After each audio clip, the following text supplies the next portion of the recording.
Welcome to Salon Talks. I'm Mary Elizabeth Williams, and you recognize this guy's face. You know him from everything. Galaxy Quest, Big Night, Men in Black, many years on one of our favorite shows, Monk, one of our other favorite shows, Marvelous Mrs. Maisel, and now in the biggest snack food biopic of the year, Flamin Hot. Hi, Tony, how are you? I'm good, happy to be here. Tell me about this movie that when people first heard about, we didn't know it really, that they're gonna make a movie about Flamin. About Cheetos. About Cheetos, but it's a great story. It really is. I was not familiar with this story or this, this particular character, not my character, but the main character. And but I got a hold of the script. And they reached out to me, and Eva Longoria is a director, and this is her first directorial debut. And I just loved the script. It was such an interesting story, and the characters, and my character, Roger Enrico, is a real guy, was the CEO, president of PepsiCo, which owned Frito-Lay. And did a little research on him, on Enrico, and they brought me out to New Mexico and we shot it. It was really, really exciting. Now you're a small role, but one of the things I really love about your character in it is he is a corporate guy who's actually a good guy. Yeah, I like him too, and based on the research that I had done, he kind of, like our main character, Roger Enrico really, started at very, very modest, humble beginnings.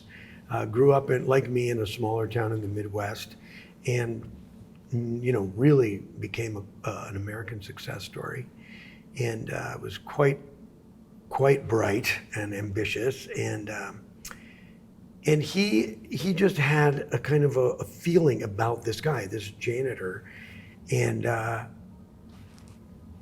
listened to him, bet on him, and it all turned out good. And what was it like for you being part of this? This is a true passion project for Eva Longoria. This is her first film directing. She really wanted to tell this story. Right, and it's about a Mexican American, it's about an immigrant family. It's just kind of checks all the boxes for her, certainly, and for me, as I'm from, my father was an immigrant.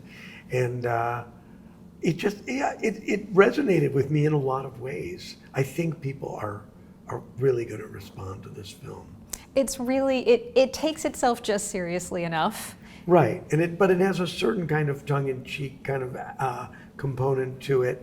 There's a lot of kind of, I would say, beyond comedic elements, more fantastical elements, because it's all from the point of view of that main character. And it's almost like he's narrating kind of his real life, which is also intertwined with his fantasy life, which makes it, just gives it another layer. And you get to be in a kind of a period piece yet again. You get to wear a crazy wig. Well, yes.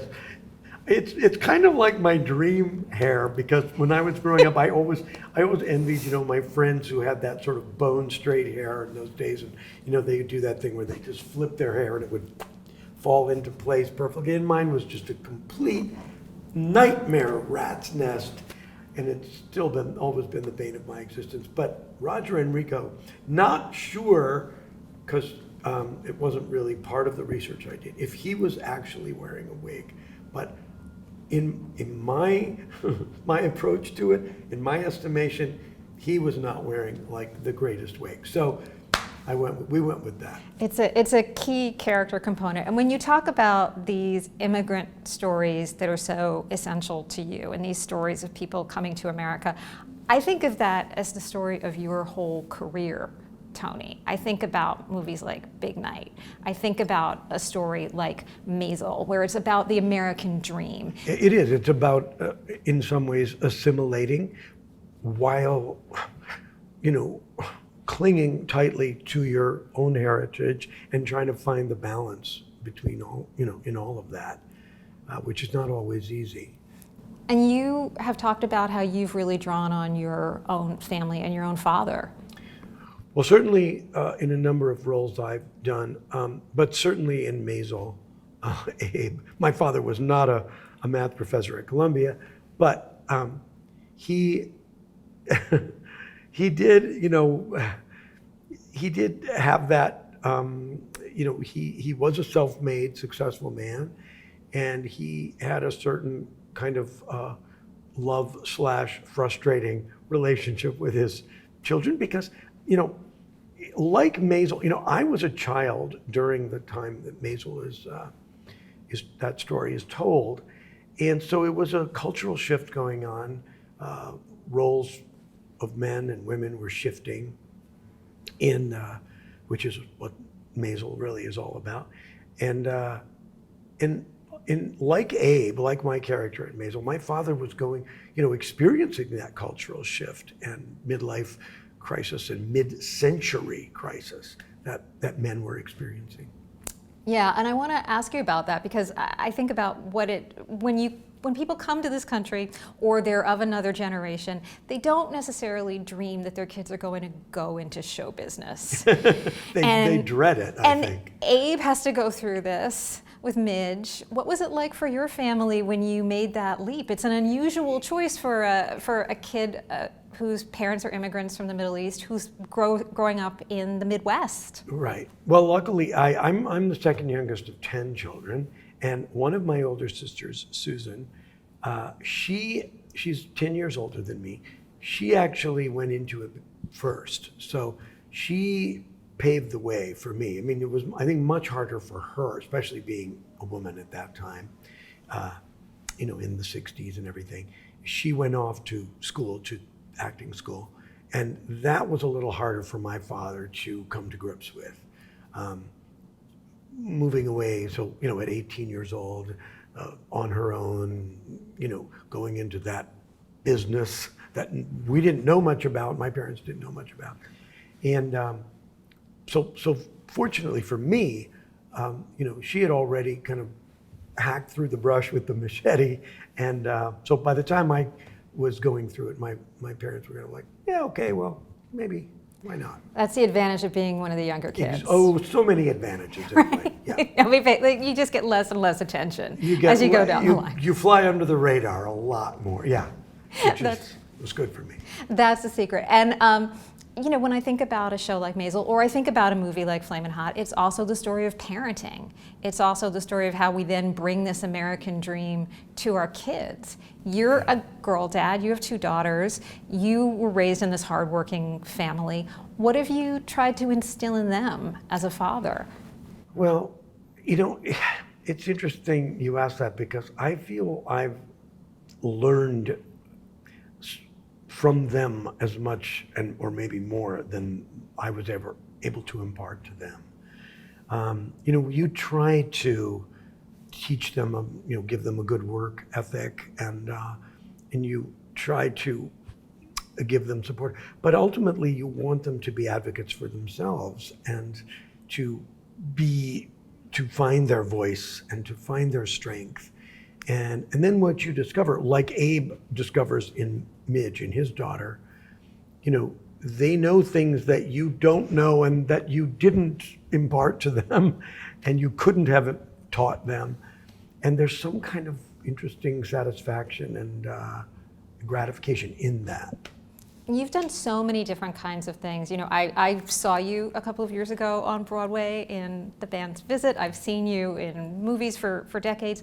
When you're doing the same role night after night, where you have to be very on point every single night, and the same character arc night after night, and then you're on a long-running show where you get the kind of evolution that Abe had or that Monk had, how do you bring that tension of spontaneity and consistency to these kinds of roles that you're doing? Because it's a little bit of both. Yeah. Well, I was kind of trained in the theater, and so I had a lot of experience doing theater before I got into film and television. So the training was strong in all of my early career. It really is trying to choose the right kind of material when you're doing theater, material that is challenging and kind of in some ways is ever evolving, and that you can grow in, and that you can kind of never lay back and never become complacent within. And so yeah, even though you are doing the same thing, if you're working with good people, which I've been so fortunate in doing, and everyone is kind of bringing their A game, there is a subtle evolution to the run of a show. Yeah, that makes sense. I want to ask also about, speaking of iconic roles, you just told me you finished filming a reboot of Monk, right. a film of it. I want to ask how Monk is doing now post-pandemic. Not well. Well, we talked, because it's been 14 years since the series wrapped. And we kind of kicked around the idea of rebooting it a number of times over that decade and a half, but there was never ultimately a compelling reason to do it. But then the pandemic hit, and then we thought, okay, well now there's a game changer, certainly for society at large, but for Monk, for this fictional character that really, really struggles. How is that going to impact him? And how is it going to impact all of the people around him who thought of him as somewhat neurotic? Now they've taken on, or we have all somewhat taken on a little bit of that thing in the back of the mind, like, oh my God, what if? And is that person I'm meeting a danger to me? And so that seemed like a compelling reason to revisit that story. So I think it's going to be an interesting peek into that. And it is 14 years, and he was one of, I think, a really breakthrough character in terms of showing a type of mental health issue on television. Yeah. We know so much more now than we even did then. Certainly, yes. How has the conversation changed now in approaching this character again, in representing, knowing that you're representing someone with OCD, knowing that you're representing someone who has a mental health disorder? Well, that's one of the things we discussed at length when we when the writer approached us with this script, a really, really strong script, is that we wanted to make sure that we were highlighting how much COVID has impacted people who really struggle with mental health issues. We all are impacted, but they are, all of those people, the ones with OCD or whether it's bipolar disorder, any phobias, how much harder is it for them? And so we were really drilling down into that idea, and I think that we've served that really well in this particular story. I'm excited to see it then. Me too. And it's just going to be nice to have. We got that little glimpse of him with the little Monk at home in 2020. Right. The public service announcement we did, yeah. A little bit of the hand washing back then, and now, you're at a point in your career where you can do anything. You've left a long-running show. You've just done a movie. What do you want to do now? Is there a stone left unturned? What's keeping you motivated and keeping you at this? Well, it's funny, I don't have the same perception of my career or my body of work that maybe people do from the outside. To me, I always feel like, boy, I gotta get going. I'm getting older, and there's so much I want to do, and there's so many, I have more dragons to slay. And I guess from my own crazy point of view, I haven't been doing enough or that much. Does that sound insane? I suppose it does to me, but that's good. But that's good because it means you're going to keep working more. All right, maybe you'll be in Flamin Hot too. Maybe. I'm certainly. You mentioned the band's visit. That was, 6 years ago, almost now 5-6 years ago, and certainly time to do another play. I would love to do another play. Certainly we're going to miss Maisel. That was 5 seasons. We all wished it could have gone on for at least 1 or 2 more years.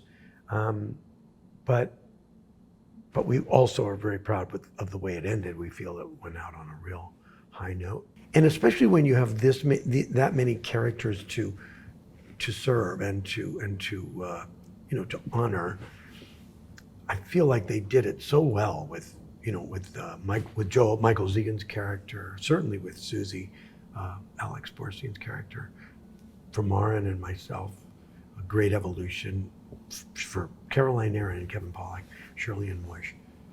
Really, really, even wrapped up that couple story. That's a real, daunting task for writers. Okay, so maybe in 10 years we'll do a Maisel reboot. The final years of Abe, right? But in the meantime, all right, I'm going to hold you to coming back on Broadway, because I really would love to see you in another show. Even Tony. off Broadway. Or off Broadway. I'll Sure. even go downtown to see you, Sure. Tony. That's how big a fan I am. Thank you. But Tony Shalhoub, in the meantime, we can all watch you in Flamin Hot. Right, you can watch it right now. It's streaming, right? It's streaming. Yeah. Yes, great. Thank you so much, Tony Shalhoub. Thank you for having Come back me. anytime.